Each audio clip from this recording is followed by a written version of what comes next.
देश में नक्सलवाद खत्म करने का मिशन तेज, अमित शाह का बड़ा ऐलान वायरल। भरे मंच से जब शाह ने किया नक्सलवाद पर प्रहार, पूरे देश भर में मचा हड़कंप। 86 साल से अपने उत्कृष्ट प्रदर्शन और शौर्य, धैर्य, वीरता और बलिदान के स्वभाव के साथ देश की आंतरिक सुरक्षा को मजबूत कर रही है। यहां आने से पहले मैं सीआरपीएफ की स्थापना से लेकर आज तक जो 2270 सीआरपीएफ के बल के जवान अपना सर्वोच्च बलिदान दिए हैं, मैं वो सभी को श्रद्धांजलि देकर सम्मान व्यक्त कर कर यहां पर आया हूं। आज मैं देश की आंतरिक सुरक्षा की कल्पना ही नहीं कर सकता कि देश की आंतरिक सुरक्षा अगर सीआरपीएफ न हो तो किस प्रकार से संभाली जा सकती है। इस 86 साल में सीआरपीएफ ने इस देश की आंतरिक सुरक्षा का मजबूत स्तंभ अपनी कर्तव्यपरायणता के कारण बनकर परफॉर्म भी किया है और परिणाम भी दिए हैं। और इस प्रक्रिया में 2270 जवान अपना सर्वोच्च बलिदान दे चुके हैं। मैं आज इस मंच से वो सभी जवानों को मनपूर्वक समग्र देश की जनता की ओर से उनके प्रति धन्यवाद भी व्यक्त करता हूं और उनको श्रद्धांजलि भी देता हूं। उनकी कर्तव्यपरायणता के कारण ही, इनके बलिदानी जज्बे के कारण ही कई मौके पर देश को बचाने का काम, देश को सुरक्षित करने का काम सीआरपीएफ के जवानों ने किया है। 86 साल से अपने उत्कृष्ट प्रदर्शन और शौर्य, धैर्य, वीरता और बलिदान के स्वभाव के साथ देश की आंतरिक सुरक्षा को मजबूत कर रही है। यहां आने से पहले मैं सीआरपीएफ की स्थापना से लेकर आज तक जो 2270 सीआरपीएफ के बल के जवान अपना सर्वोच्च बलिदान दिए हैं, मैं वो सभी को श्रद्धांजलि देकर सम्मान व्यक्त कर कर यहां पर आया हूं। आज मैं देश की आंतरिक सुरक्षा की कल्पना ही नहीं कर सकता कि देश की आंतरिक सुरक्षा अगर सीआरपीएफ न हो तो किस प्रकार से संभाली जा सकती है। इस 86 साल में सीआरपीएफ ने इस देश की आंतरिक सुरक्षा का मजबूत स्तंभ अपनी कर्तव्यपरायणता के कारण बनकर परफॉर्म भी किया है और परिणाम भी दिए हैं। और इस प्रक्रिया में 2270 जवान अपना सर्वोच्च बलिदान दे चुके हैं।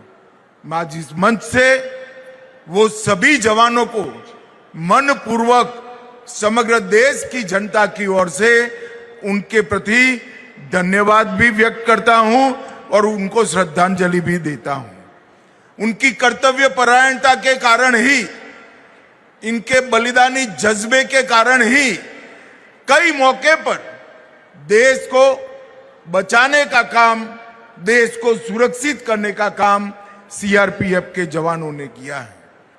ऑपरेशन ब्लैक फॉरेस्ट में चिंता के कारण बार बार आईबी से और सीआरपीएफ के महानिर्देशक से बात करता था, कई बार आईजी और एसपी तक भी बात किया।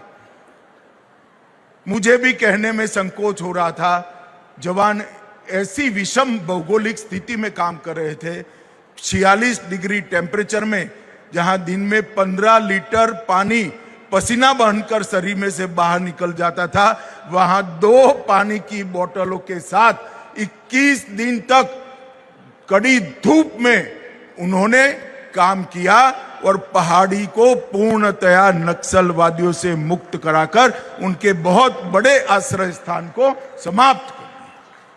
मित्रों, जो जवान गए हैं उनकी देशभक्ति, उनकी वीरता, उनकी कर्तव्यपरायणता को बखान करने के लिए मेरे लिए शब्द नहीं है।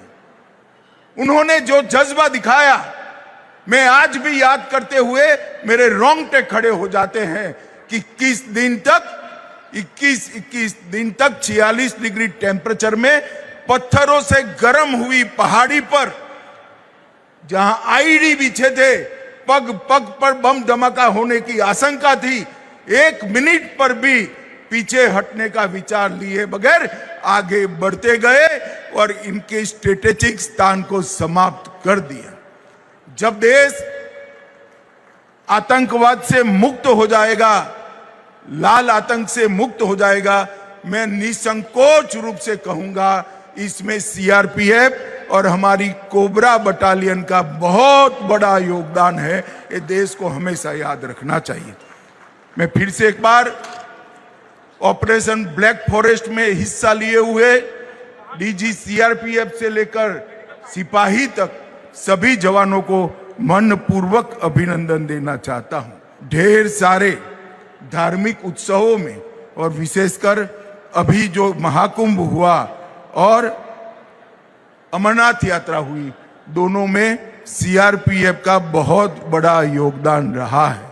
मैं आज इस मंच से सीआरपीएफ के सभी जवानों की देशभक्ति, कर्तव्यपरायणता और धैर्य को मनपूर्वक अभिनंदन देना चाहता हूं, क्योंकि सीआरपीएफ ने इस देश की आंतरिक सुरक्षा को हमेशा बल दिया है, हमेशा मजबूत किया है और हमेशा सुरक्षित रखने का काम किया है।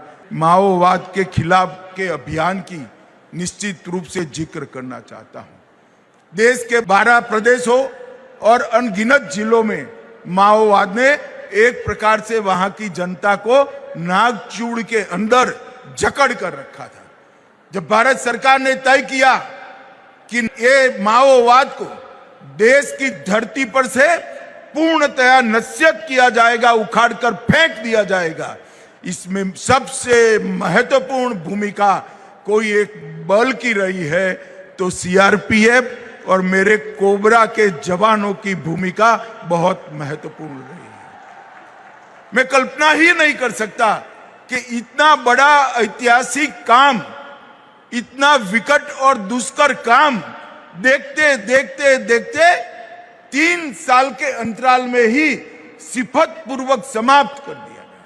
और आज सीआरपीएफ के जवानों के भरोसे मैं देश की जनता को फिर से कहना चाहता हूं, फरवरी समाप्त होने आया है, फिर से मेरी बात में दोहराता हूं, 31 मार्च 2026 को इस देश को हम माओवादी समस्या से पूर्ण रूप से मुक्त करा देंगे और माओवाद का संपूर्ण उन्मूलन हो जाएगा।